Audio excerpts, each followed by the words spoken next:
Good morning. Today I'm going to tell you about child labor and why we must stop it. My first reason that I want to talk about is how I feel about child labor. I feel really angry about child labor because children should not do adults' work. Children should have education and family protection, not doing adults' work. Nearly all the countries in the world is using child labor now. My second reason that I want to talk about is how child labor impacts a child in the future. It impacts a child in the future because if you were working as a child in a factory, then in the future maybe you'll be obsessed and make them your workers. That's very horrible, and also you only make a little bit of money every day when you are young.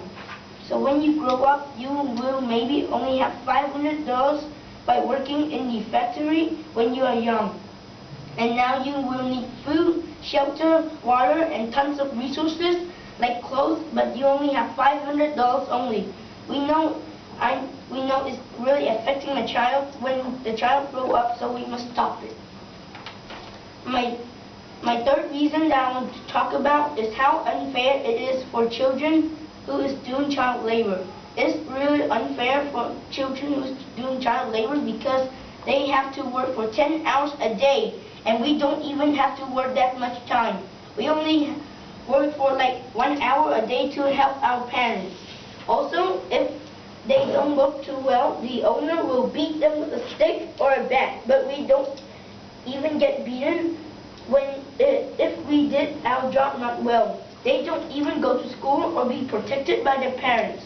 Some don't even have parents. We have money, food, shelter, water, nearly everything we need, and they only get 1 penny only each day. My fourth reason that I want to talk about is how can we change child labor. We can change it by stopping it. We can do it by stopping people who is using child labor and tell them to let the children free and go and have education and someone that can take care of them. My fifth reason that I want to talk about is who is responsible for child labor. I know it was the government because the government should know this because it's his country. He's allowed to ban and add anything. So why he doesn't ban child labor? The next people who's responsible for this is the people who is using child labor because they are using children as their slaves to do things for them that's not right. So the people who is using child labor should be responsible for it. So guys, that's all my reason why child labor is horrible. So if you listen to me, then you need to fight against child labor.